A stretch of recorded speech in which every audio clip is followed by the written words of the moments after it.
Good evening to all.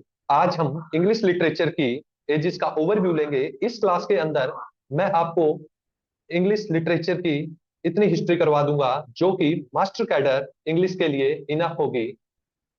तो हम class की शुरुआत करते हैं एक मोटिवेशनल कोटेशन के साथ में। नथिंग इज इम्पॉसिबल, कुछ भी असंभव नहीं है। The word it self says I am possible. कुछ भी असंभव नहीं है। The word it self says I am possible. जो वर्ड है वो अपने आप में ही कह रहा है कि मैं पॉसिबल हूं। अगर आप इम्पॉसिबल को तोड़कर देखोगे टुकड़ों में तो वो बनेगा I am possible.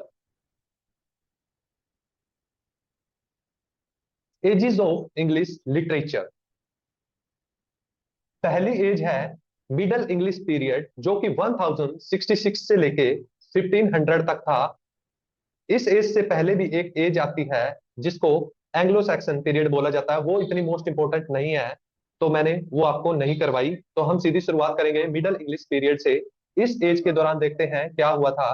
The 100 year war 1337 to 1453। ये वॉर 116 साल चली थी लेकिन इसको नाम दिया जाता है 100 ईयर वॉर, जो कि इंग्लैंड एंड फ्रांस के बीच में हुई थी। फ्रांस ये वॉर जीत जाता है और इंग्लैंड हार जाता है। इस एज के दौरान बहुत फेमस पोइट हुए जिनको बोला जाता है जेफरी चौसर। इनको फादर ऑफ इंग्लिश पोइट्री और फादर ऑफ इंग्लिश लिटरेचर कहा जाता है, जो कि जॉन ड्राइडन ने इनको ये टैग दिया है। नेक्स्ट आता है द रेनेसां पीरियड जो कि 1500 से लेके 1660 के बीच का टाइम पीरियड था। रेनेसा का मतलब होता है रीबर्थ, पुनर्जागरण। किस चीज का पुनर्जागरण? Literature, art, science and culture. जो कि यूरोप के अंदर ये चीजें दोबारा पुनर्जागृत हुई थी। रेनेसा वर्ड है ये फ्रेंच वर्ड है और फर्स्ट टाइम इसको यूज किया गया था इटली के अंदर। Period of 14th and 15th century in Europe is called the Renaissance.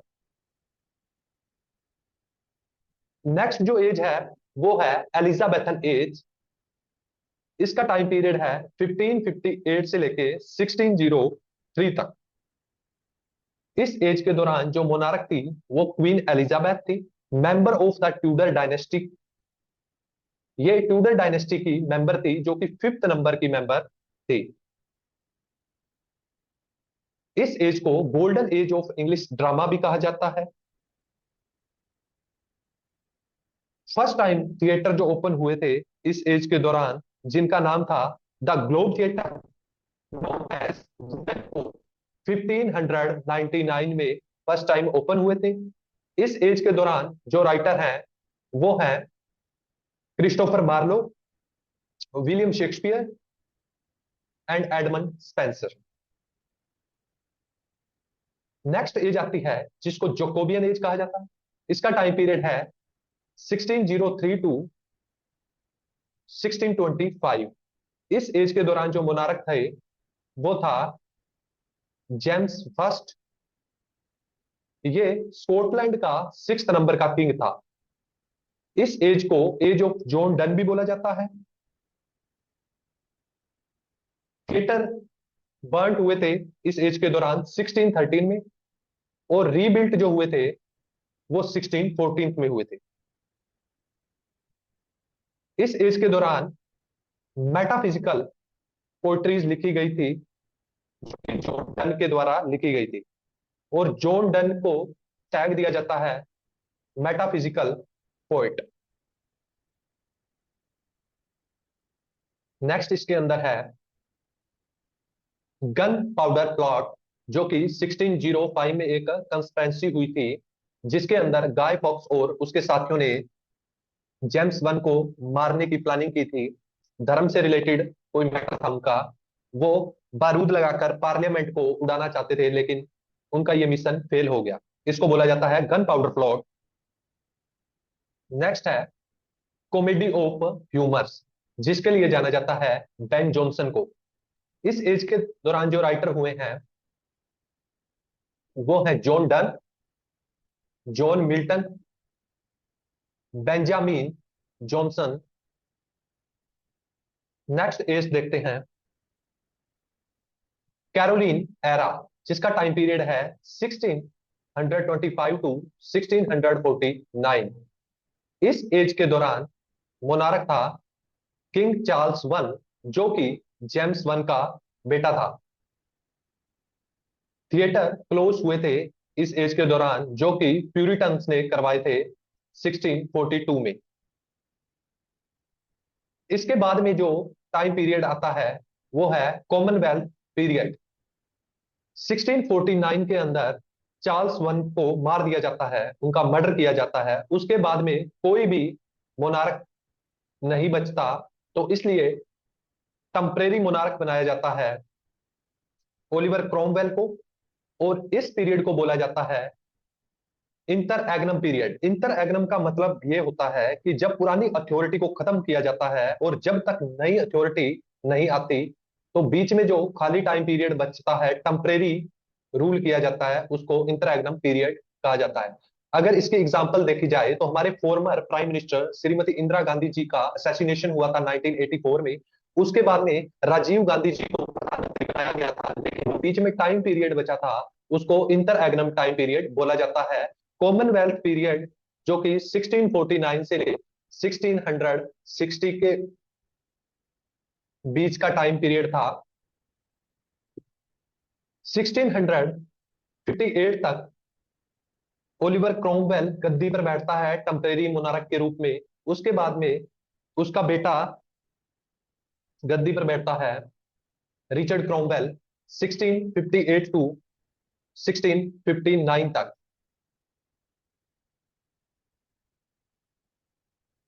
Next जो एज है वो है रेस्टोरेशन पीरियड, जिसका टाइम पीरियड है 1660 टू 1700। इसको एज ऑफ ड्राइडन कहा जाता है। इस एज के दौरान जो किंग था वो था चार्ल्स सेकंड, जिसका टाइम पीरियड है 1660 टू 1685। चार्ल्स सेकंड के बाद में जो मोनार्क बना था वो इसका बेटा बना था जेम्स सेकंड, जो कि 1685 टू 1688 तक रहा था। इस पीरियड के दौरान क्या हुआ था, मोनार्की रिस्टोर्ड हुई थी इंग्लैंड के अंदर 1660 में। थिएटर रीओपन हुए थे 1660 में, जो कि 1642 में कैरोलिन एज के दौरान प्यूरिटन ने बैन किया था, वो अब रीओपन करवा दिए हैं चार्ल्स सेकंड ने गद्दी पर बैठते ही। एक्स्ट्रिया रिडक्स ये एक पेंग्रिया टर्म है, जो कि फॉर्मल स्पीच होती है, किसी राजा और रानी की प्रेज में लिखी जाती है, जो कि जॉन ड्राइडन ने ये लिखी थी चार्ल्स सेकंड के लिए, जो कि दोबारा गद्दी पर बैठा था 1660 में मोनार्की रिस्टोर्ड हुई थी। हीरोइक संजा एक पोइट्री लिखी गई थी ड्राइडन के दौरान, ड्राइडन के द्वारा अपने फ्रेंड के लिए, ओलिवर क्रोमवेल जो उसका फ्रेंड था।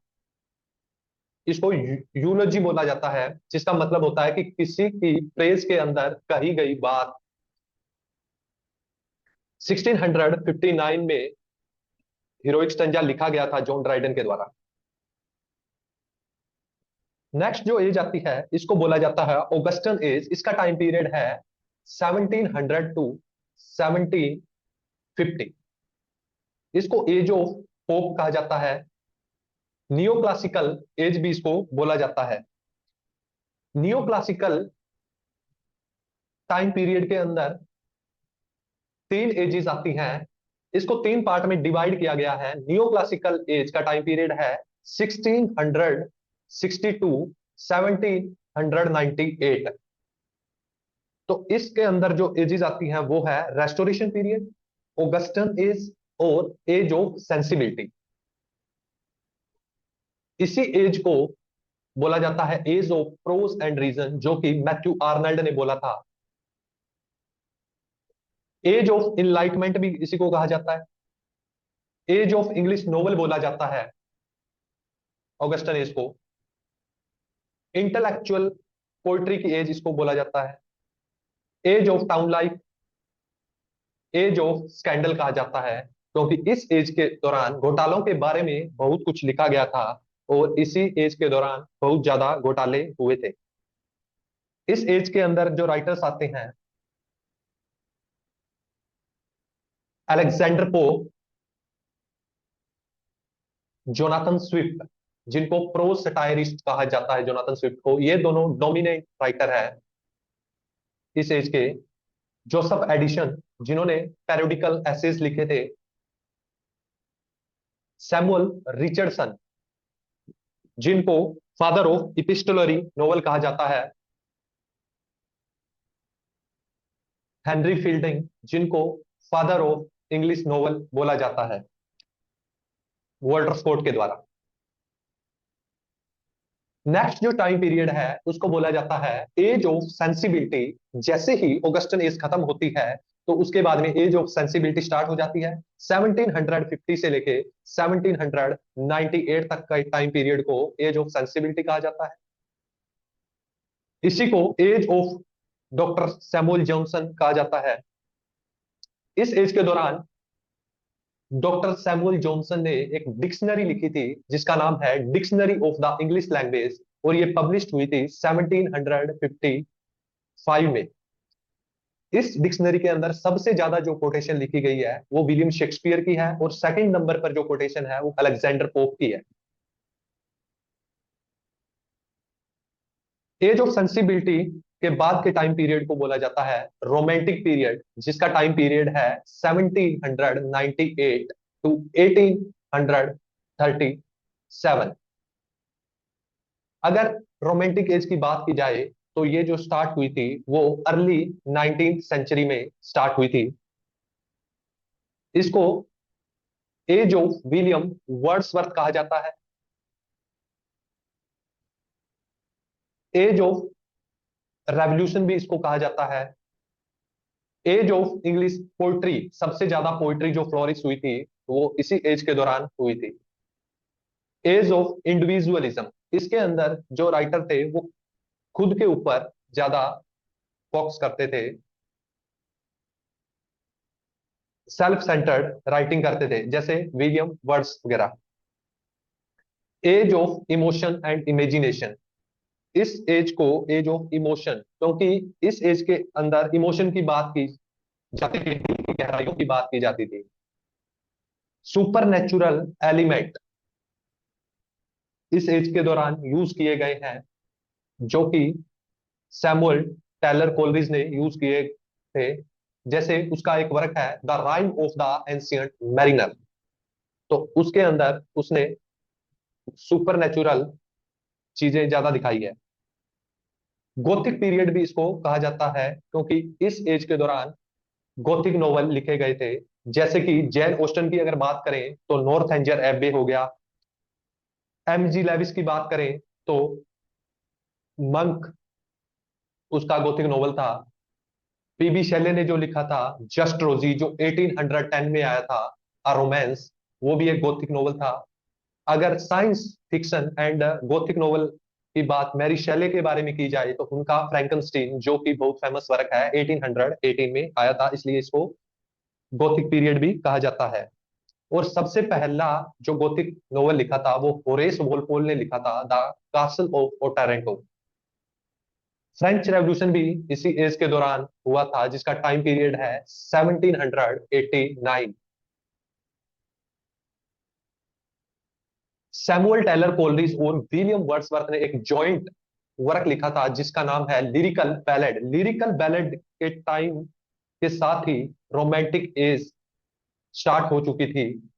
लिरिकल बैलेड में 4 पार्ट है। जो पहला पार्ट है वो 1798 में आया है, जिसके अंदर 23 टोटल पोम थी, जिसमें 19 पोम थी विलियम वर्ड्सवर्थ की और 4 थी सैमुअल टेलर कोलरिज की। पहला एडिशन जो इसका है वो 1798 में आया था। सेकंड जो आया था वो 1800 में आया था, जिसके अंदर प्रीफेस ऐड किया गया था जो कि विलियम वर्ड्सवर्थ ने यूज किया था। और उसी के अंदर एक लाइन आती है, the poetry is a spontaneous overflow of a powerful feeling. Appendix add किया गया था 1802 में, और जो फाइनल इसका पार्ट आता है वो 1805 में आता है। नेक्स्ट जो एज है उसको बोला जाता है विक्टोरियन एज। उसका टाइम पीरियड है 1837 टू 1901, 64 ईयर तक क्वीन विक्टोरिया ने राज किया था। इसको बोला जाता है एज ऑफ टेनिसन, क्योंकि हर एज को कोई ना कोई राइटर डोमिनेट करता है, तो इस एज को डोमिनेट करने वाला राइटर है टेनिसन। इंडस्ट्रियल रेवोल्यूशन, अर्बनाइजेशन हुआ था इस एज के दौरान। साइंटिफिक एडवांसमेंट इसी एज के दौरान हुआ था। एम्पायर एक्सपेंशन, टेक्निकल इन्वोकेशन इसी एज के दौरान हुई थी। आर्ट एंड लिटरेचर फ्लोरेस सबसे ज्यादा इस एज के दौरान हुआ था। सोशल रिफॉर्म्स हुए थे इस एज के अंदर। क्वीन विक्टोरिया ने जो सक्सीड किया था इस एज के दौरान वो विलियम फोर्थ को किया था।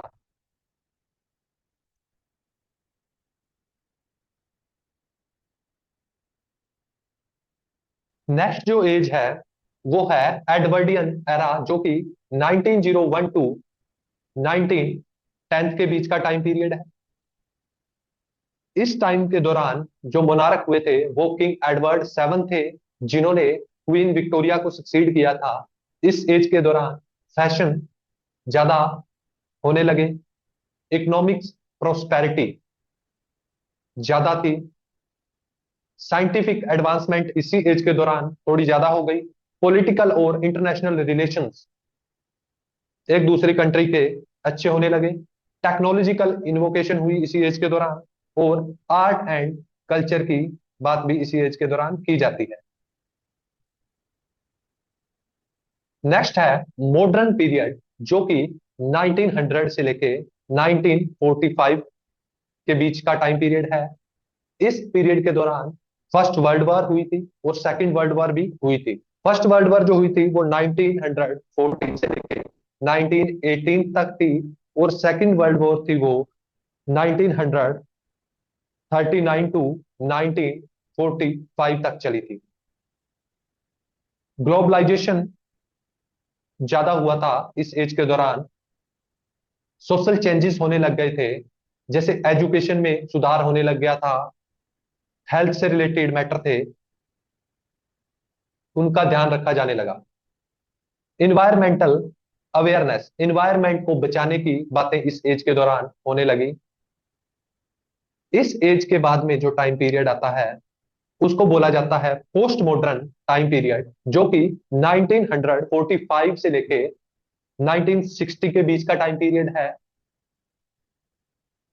उसके बाद का जो टाइम पीरियड है उसको टर्म कंटेम्परेरी पीरियड कहा जाता है, जो कि 1945 से लेके आज तक का टाइम पीरियड है उसको कंटेम्परेरी पीरियड बोला जाता है।